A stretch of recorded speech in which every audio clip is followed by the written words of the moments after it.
All right, here we go. We are back again for another Voice of Change Town Hall meeting, and we have an illustrious panel of guests today. I am so pumped up about this one as well. Um, I'm gonna go ahead. My guy D helps me put this thing together every time. I'm gonna go ahead and let everybody introduce themselves, and then we'll get into the meat and potatoes of this thing. D. Well, I'm D. One Body NT, K-Land Community Cares. What's happening? Word. Hey, I'm Jules. I am affiliated with a lot of things, but right now I'm on Daily Dose 719, which is a blog and video documentary series that we're hoping to drop in October, so stay tuned for that. Awesome.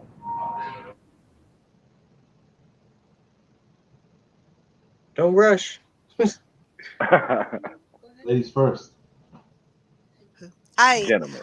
Hi, I'm Yolanda Avila. I'm a city council member for District 4, Southeast Colorado Springs.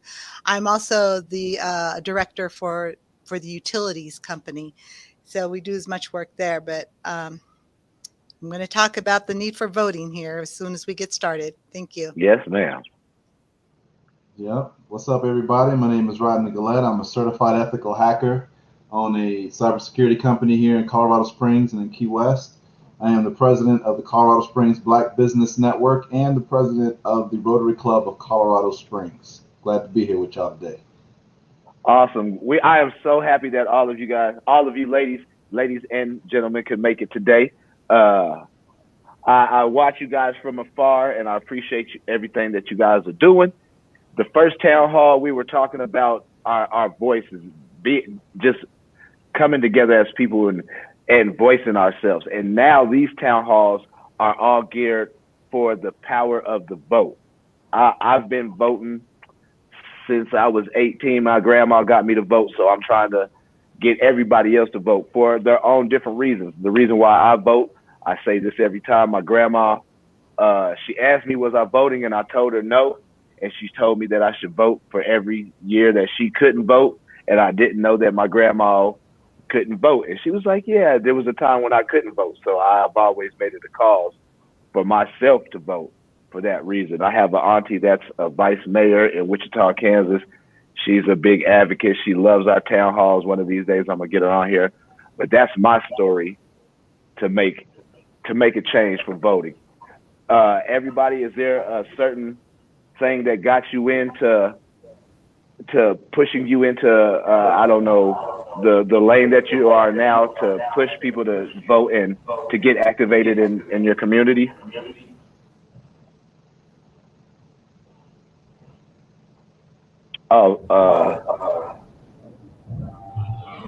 Miss Yolanda, you're muted if you were talking.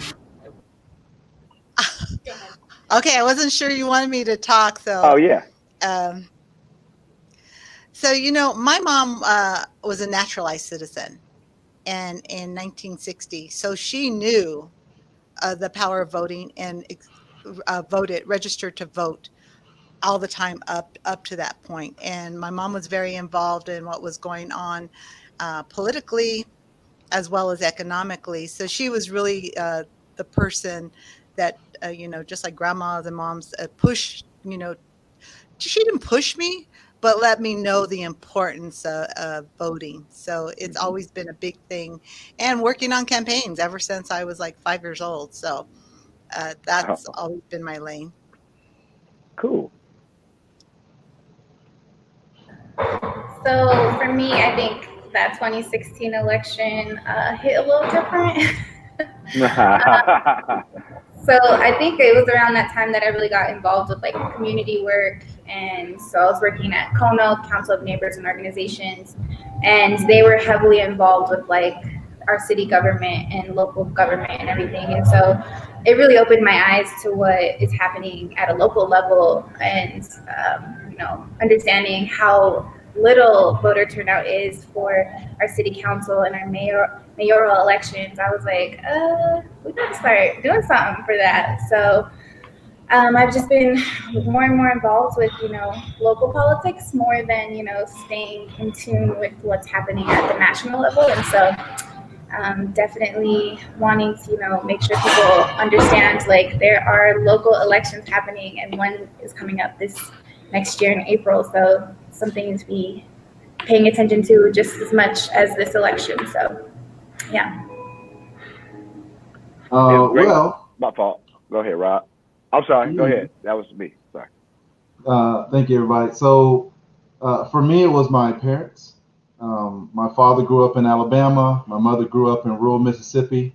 So my roots come from the deep South, where they had issues from the beginning, right? So that's where my lineage comes from. And my mother and father made sure that I knew um, where how deep the pain goes and how deeply rooted it is in that area. So the things that we haven't always been able to do, like read, that was outlawed.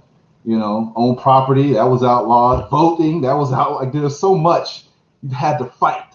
So my parents instilled that in me and made me smart enough to maneuver that fight in the 21st century now, because it's evolved a lot since the 60s and the early 1800s or whatever when we moved here. When we got here, we were brought here. So they made me understand the importance of voting, and that is my obligation to vote, right? To honor ancestors and people that had to be beaten and really terrorized for the right to be able to vote. It hasn't always been there. So that's why it's really important to me to let other people know that too, because for some reason people have forgotten all that went into their right to be able to vote.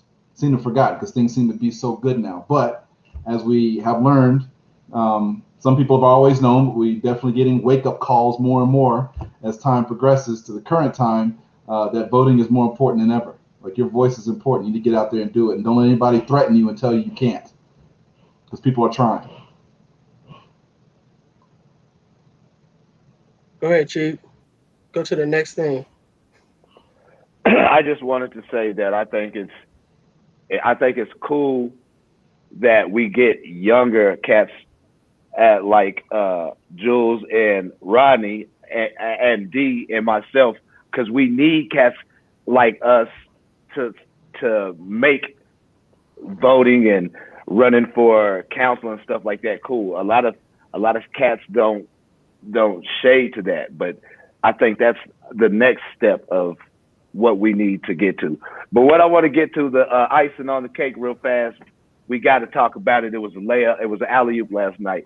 This presidential debate last night was one of the things that is why we have to get out there and vote in drones. We have, first of all, okay, everybody's outtake on the debate last night. You can go one by one. How did you guys?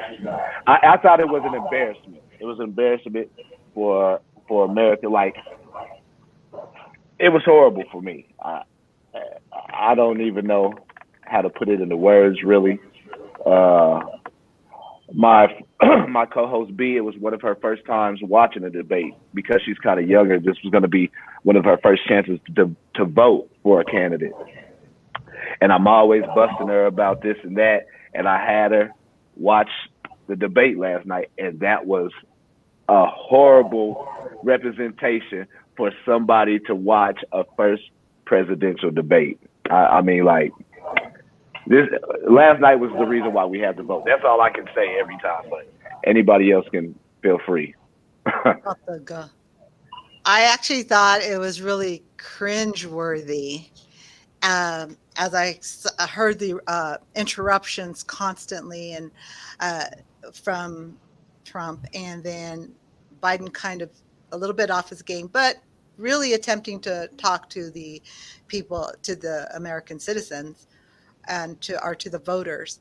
But it wasn't typical, but it was typical Trump, if you will. And but what I found really chilling was he was telling people to stand by. And another thing I found chilling is that he refused to denounce white supremacists. And so that was extremely chilling, despite it's apparatus. That's his mo, to talk like that, debate, not really answer any questions, not know anything about policies, but just go on the attack. So it was a pretty sad thing to watch. And yeah, we totally need to make a big stand on it. Yep, the stand back and stand by. It's been resonating in my head since I heard him say it. It's like, really? Really? That's where we're going? So that made me feel some type of way. But, these aren't new realities for me. And I think for those that have been relatively conscious their lives, they've seen these things kind of start to move in these directions. So, being in positions where you can try to insert yourself to fight against it is what's most important these days. And there's lots of different ways to fight. You have to be creative. But part of the fight is with the voting. You have to do that. That's a basic. So, there's a lot of stuff I heard that, gave me pause. But what I walked away with is knowing that the work is not done. We got a lot of work to do.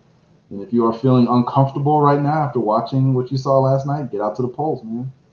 Get out to the polls. And it's bigger than just the presidents. Like, this stuff, there's other chess pieces at play. So that's another thing. Like, you really have to start paying attention.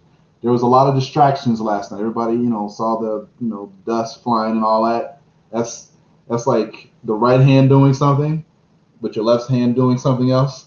So I think there was a lot of layers to what you saw last night, and some people got caught up looking at one thing, but I was listening to what was being said and how it was being said to people. And there's people on the other end who weren't looking at all the fireworks, but were listening to the messages that were sent out. You got to watch it a couple times. I had to do a replay today, but there's a lot to learn from it. So if you haven't watched it, because you just like heard about it, it was like some craziness and all that, you need to sit down and watch it. Watch it anyway. You can't afford not to be involved in this conversation, no matter how it plays out on television. You don't need to watch the commentary. Watch it for yourself and use your own righteous mind to make a decision about what you heard. Sit and get out and vote. Thanks, man. Man, if this wasn't a presidential debate, I would have, been thoroughly entertained watching this. Like, it's just mind blowing. Like, that's something that, I saw comments like, it's a train wreck. You can't look away. And so it was just really, yeah. I mean, I'm echoing, everything you guys are saying. Like, it's cringeworthy. It's kind of nerve wracking. Like, this is what our options are moving forward. And so yeah, that's exactly why we're having this town hall right now. Like, we have to vote, not just November, but in the primaries, and not just for our president, but for Congress, for everything. We have to pay attention to all these little details that for so long we've just been kind of like, it's gonna work out how it works out, But this is prime example of like, we have to take it into our own hands. This is supposed to be built for us, and for somewhere along the way, it's like working against us. I mean, that's an arguable statement. At the same time, the system was not necessarily built for us, but we got to figure out how to make it work for us. So we can start by, showing that we're going to show up to the polls and cast a vote and show them that we're paying attention more than ever. So yeah, painful. Well, it's interesting you say that, Jules, because I was watching I Am Not Your Negro before our thing today, and listening to Black is King, the Beyonce Lion King thing. So I'm just getting my energy, right, getting ready for this conversation. And one of the things that James Baldwin talked about regarding the country is that, out of all the evolution that this country has gone to, it hadn't evolved to make a place for us to be in it. So that just kind of resonated in my head when you were giving your comments just now. But this isn't new stuff. I mean, James Baldwin is like when? Like when Dr. King was assassinated and Medgar Evers, so around that time period. So this is recent stuff. People have figured this out already, and we're still seeing it play out. So we have to be convinced that it's not over yet. Civil rights movement hasn't stopped. It's still going. And you're going to get a really rude awakening if we don't do something about it soon. So get to the polls. It was crazy to me how when they asked him about the Black Lives Matter thing, and then he circled it around and said about police reverse racism. That was crazy to me. Like you said, you really have to listen to it because there was a lot of talking over each other, but you got to weed that out. There was a lot of crazy stuff said last night. Like, and one of the good things is that came out of it. I was sitting there with a friend, and he was one of the people that was like, I really don't. I vote, but I don't, And last night made him figure like, yo, I know for sure I can't vote for this guy. Like, it kind of opened his eyes last night. It was so horrible that it opened his eyes. It was crazy. Like, I don't know. Well, I think it was pretty disappointing, and I thought it was hilarious. I enjoyed it. Like, I couldn't believe like some of the stuff that was being said, and it's just because like a lot of people like focus on with Trump. They try to assassinate his character. You can't assassinate Trump's character no worse than it already is. They didn't got all the dirt out before he was even elected. So, if Biden would have just been like staying focused on his points and his solutions and all that good stuff, he would have been all right because Trump is going to distract him regardless. And just like we sitting up here talking about his thoughts on the white supremacy and all that type of stuff he did, we already knew that he wasn't going to do that. So if we're sitting here focusing on that, because that's what he do, that's the distraction. He'll throw that out there. So now we ain't talking about what Biden's going to do to make things better. We talking about the fact that Trump didn't denounce the white supremacy. And then it's like Biden like had like a couple of moments where he could have like took advantage of situations, and he didn't, because every time it felt like he was getting ready to say something that made some sense, Trump would interrupt, or he'll say something, or then he'll insult his kids, and just do all kind of distracting type things to make us not worry about what the facts are or the solutions or whatever his points that he was trying to make.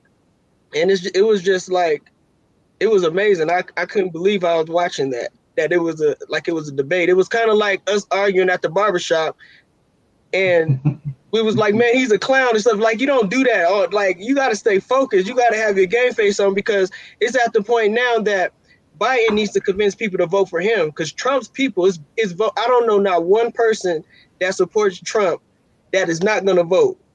There ain't nobody gonna feel bad about anything that Trump's doing, because they're real supporters. In fact, I don't know a Republican that's not gonna vote. Even if they vote against Trump, they're still gonna vote. But everybody else, like the Democrats and people that say they're not Democrats, they so flaky that I wouldn't be surprised if Trump made it back in because that was just crazy. I enjoyed it and disappointed all at once, but I watched it like 3 times, and that's 2 hours. It was horrible. That's what these town halls are for, D, because we got to get out there so everybody can vote, son. For real. Because I'm voting. That was, all day. All day I'm voting. I was reading an article that was talking about, I think there's 11,000 people in Colorado that are in the system that think that they can't vote. And I want to make sure I say this right. I think it said if you are awaiting trial or if you have a misdemeanor, you can still vote. I think you can vote if you are in jail. I'm not right on it. I don't know. I have to check my stats on that, but I believe that's what I was reading earlier.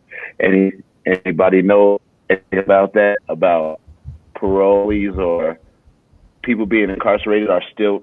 Let me look up this article real fast for you guys. Sorry about that. Councilwoman, you got ideas on that?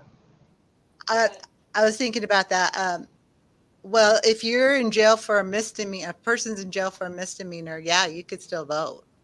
If I think it has to do with being a felon. But once a person who's been served their time, finished with parole, all that, then they are eligible to vote.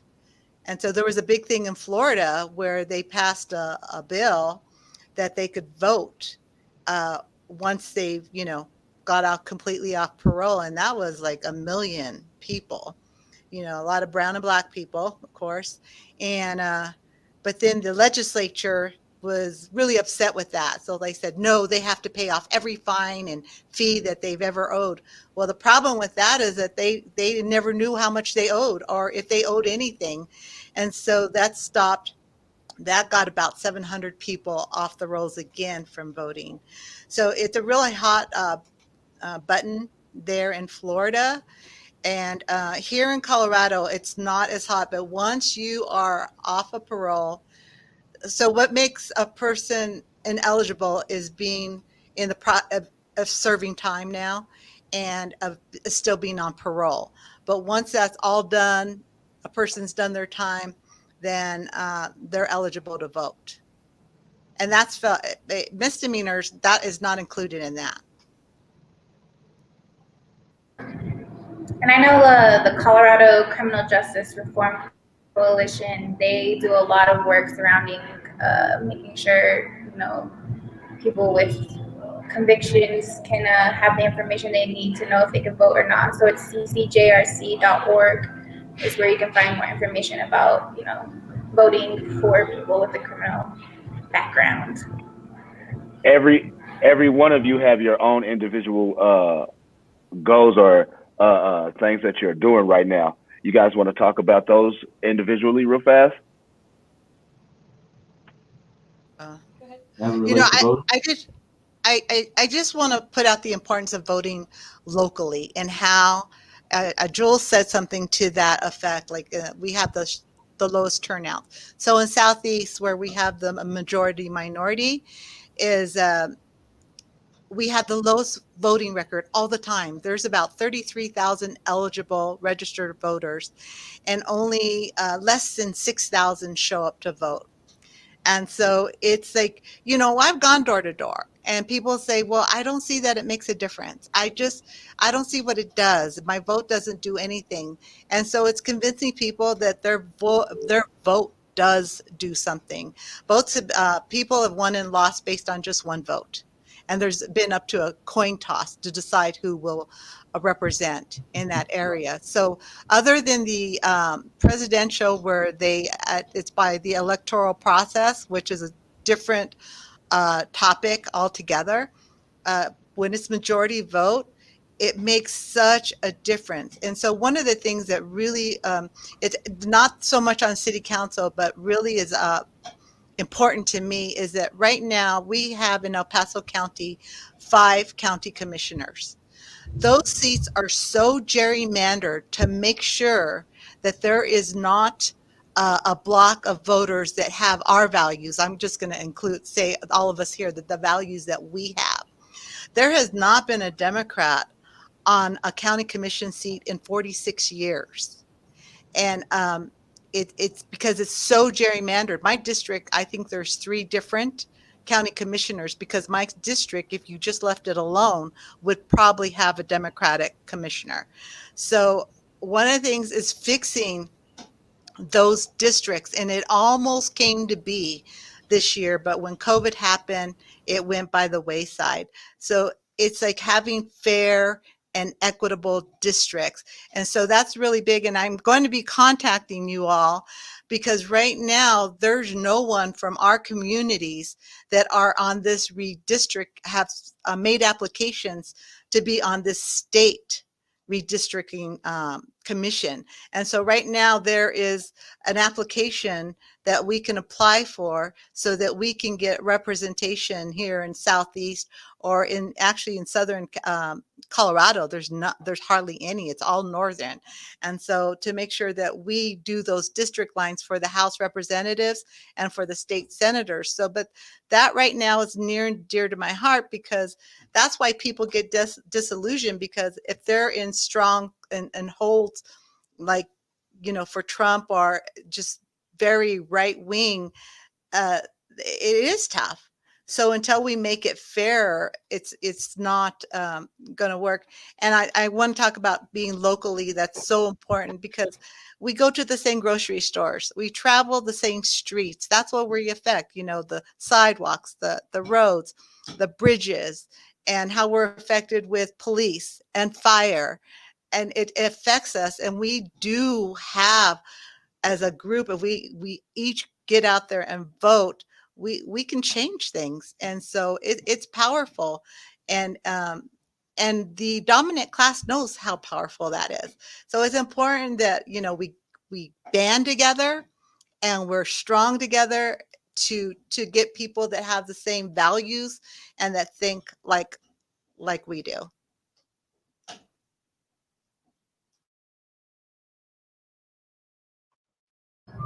And I'll just touch on like the local aspect as well, just because that's where my heart and my passion lies. I think in this last year or so, we've seen more than probably ever in Colorado Springs that, you know, making sure we have elected officials that really represent us and really are here for us is so important, because, you know, with how everything has played out since Devon Bailey was murdered, like we're seeing how our DA's decision has impacted our communities, how our city council's decisions have impacted our communities. And I don't think people realize, like, city council makes the laws for Colorado Springs. And so if we have the right people in place in city council, like, we can make big changes in our own neighborhoods, in our own communities. Like, the world, or, you know, the whole United States, that's a big pill to swallow, to try to, you know, change what's going on in the White House. But like, we can really make change here in Colorado Springs in our own neighborhoods. And so it starts with voting. Like, I was shocked.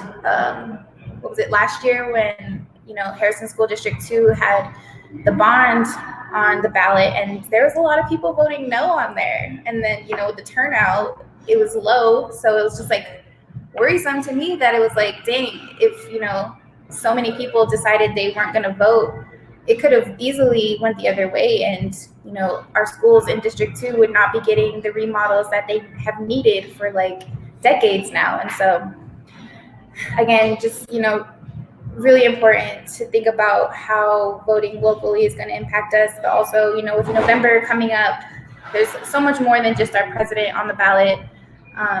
There's issues within our own state that we have to think about. And so I know Citizens Project, they usually put out, you know, what this really means, because I know a lot of times we don't really understand what we're even voting for based off of how they've framed it on the ballot. And so I know, like, Citizens Project can definitely help give kind of a better understanding of what the ballots are really saying too. So gotta think about the whole picture of everything. So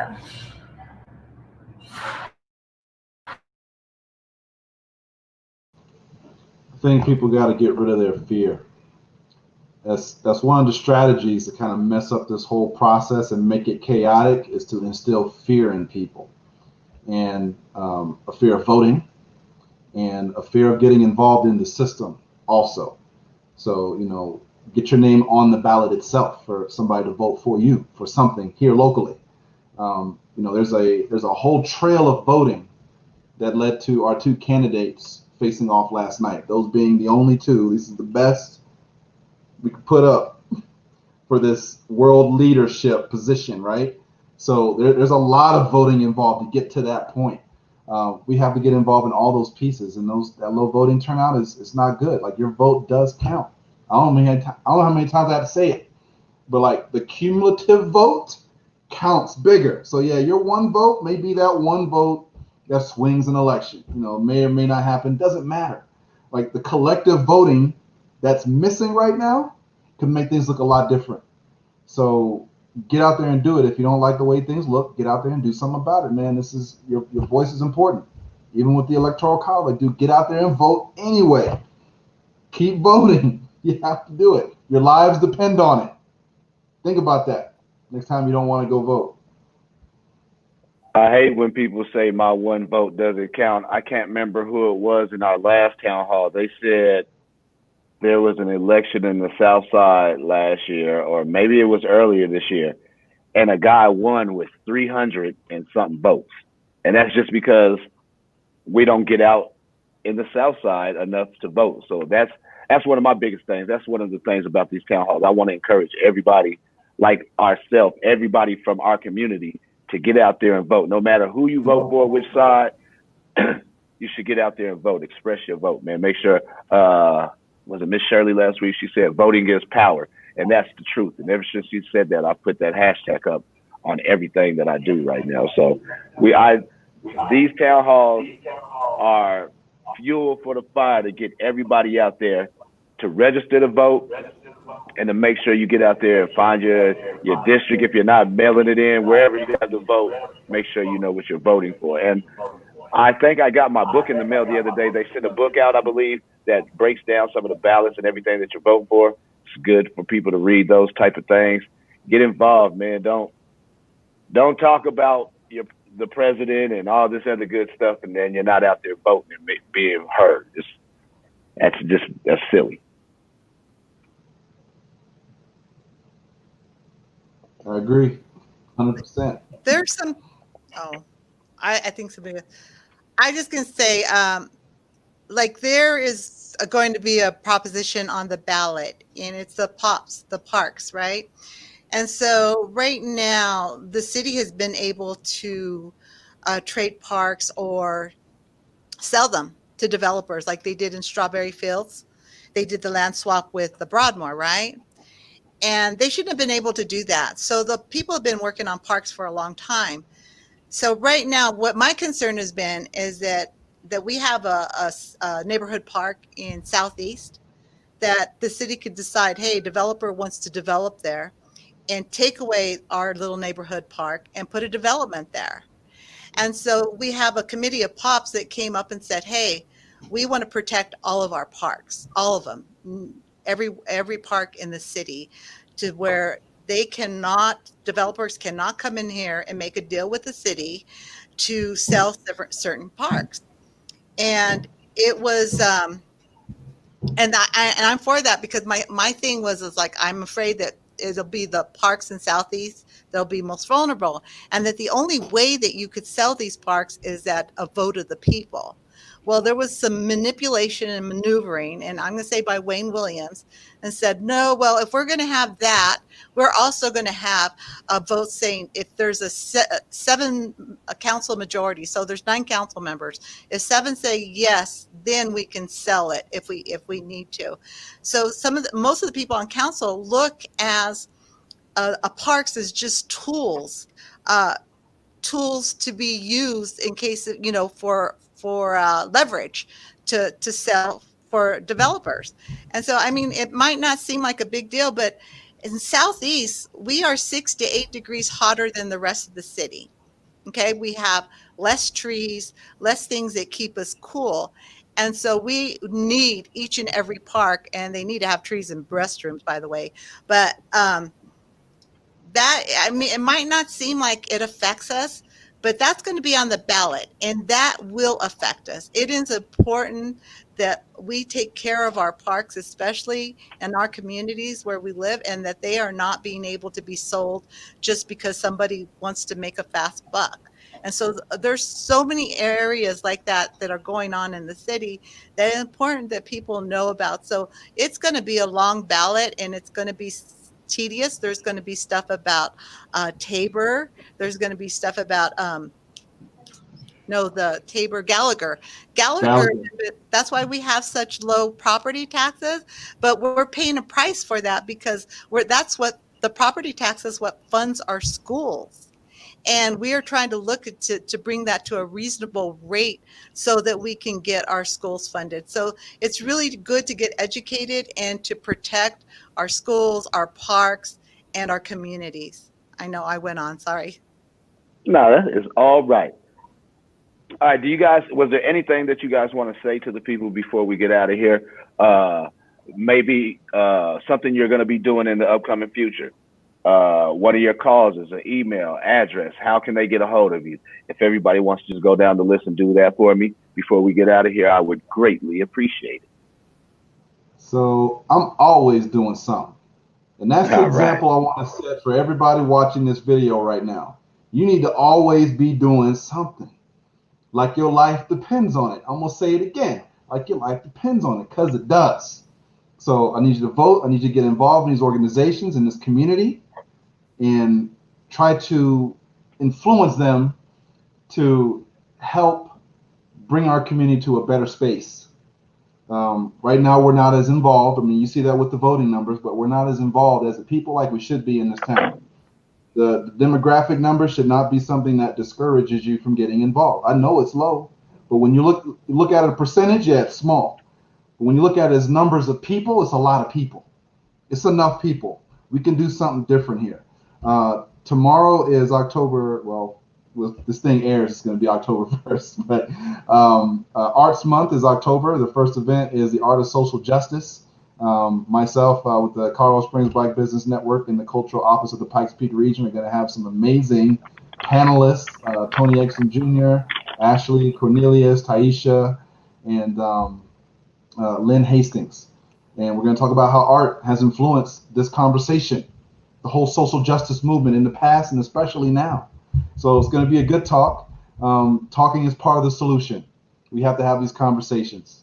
A lot has been erased in our history because they don't teach it in school. So everybody's having this rude awakening right now. So we've got to be sensitive and make it's ignorance. And ignorance gets pervasive. And if you forget your history, you're doomed to repeat it. That's something my mama always told me. It always plays in the back of my head when I see stuff like what I'm seeing right now. So don't forget the history, get involved. And I'm all over the grid. You can find me, Rodney Gullatte. Just Google me. You'll find me. So on that note, I mentioned Daily Dose 719. It's going to be a blog and a video documentary. And a lot of the intention behind it is to dive into the history of Colorado Springs and specifically Southeast Colorado Springs to figure out how we got here, like what happened throughout time to make it so that our community was so vastly different than the rest of the city and facing so much disinvestment and has the most poverty and most diversity. So you can follow us at Daily Dose 719 on all social media platforms. And then I'm also working on bringing art to the Southeast. And so we're trying to get some of the utility boxes wrapped with different art or photography work. And so you can find more information about that at stompinggrounds719.com. And yeah, that's where you can find more information to get in touch with me. So thank y'all for having me. Oh, hey everybody. We got One Body ENT Caroline Community Cares. We still got the tutoring going on at the Chinook Center. So if you guys know anybody that's interested, you can just leave a comment on this town hall and you can reach me there. You can go on Facebook, We the letter R One Body. You can look it up, leave a comment there. You can go to 719 Nightlife, leave a comment, or you can go to my page, DeAndre Smith. I did forget something. So csrotary.org, the Rotary Club of Colorado Springs. You should look into that organization if you are somebody that is feels led by these 4 points. Is it the truth? Is it fair to all concerned? Will it build goodwill and better friendships? Will it be beneficial to all concerned? If that strikes a chord in your heart, come see me. On Friday, we have Jaleesa Soto as our featured presentation. Effective outreach approaches to marginalized community. Again, there is a right way to communicate to get these actions done that we need. And she's going to come talk about it. So check us out. We're doing good work. So I'm going to continue working on the infrastructure, the transit. We've had unprecedented construction in Southeast. Also, I'm going to be working on economic development. So I'm really excited because what I do is I put the city's feet and the county's feet to the fire and making sure. Initially I was told, oh, we don't have the money. Oh, we don't have the money. I'm like saying it's not the money, it's priorities. And I want to get that clear to everybody else. It's not the funding. Once it's a priority, the funding follows it. So it's about the priorities of building the economic development that we're going to have in the Mission Trade Center. And things are coming together really well. We've never had an urban renewal authority project ever in Southeast. And by the beginning of 2021, we will have 2. So I'm going to continue to fight for economic development, for economic justice. And one of the things that's happening now with the Pioneers Museum, and I'd encourage you to go through, there was a neighborhood, Conejo Street neighborhood, which was primarily Black and brown people and poor whites. Well, that was bulldozed over, and now that's where America the Beautiful, the park is. But a beautiful mural has been set up, and it's under the bridge at Colorado Avenue and I-25.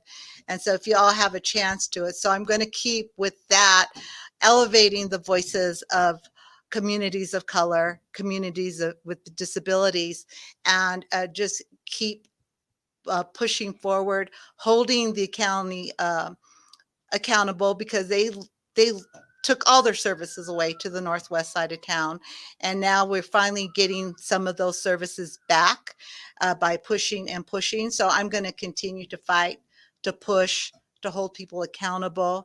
And one of the big things I think that you all need to know is that it's important that council get paid. We get paid $6,250 a year. And as long as that happens, Dee can't be on city council, or Jules, that you need a living wage, at least $50,000, so that we can have a very diverse council and not just old white men making the decisions for all of us. So I just want to make that happen. So thank you so much for having me on. Thank you all for being here. I'm going to get all your information. I need to stay involved with all of you. And like she said, we need people like Jules and Dee and Rodney on the council. We need y'all in office. Real talk. We need Gotta be more than people. 6K. I appreciate you. We're going to do more of these town halls. If you guys want to chime in on any of the other town halls that we do in the future, please reach out so we can get you back on. Once again, I appreciate all of you for being here today for the second round of the Voice of Change town hall meetings. These are focused on voting. Whatever you do, whoever you vote for, make sure you register, get out there and vote for your president, but more importantly, vote locally for everything that's going on in your community, all right? Holla at your boy K. Chief. Appreciate you.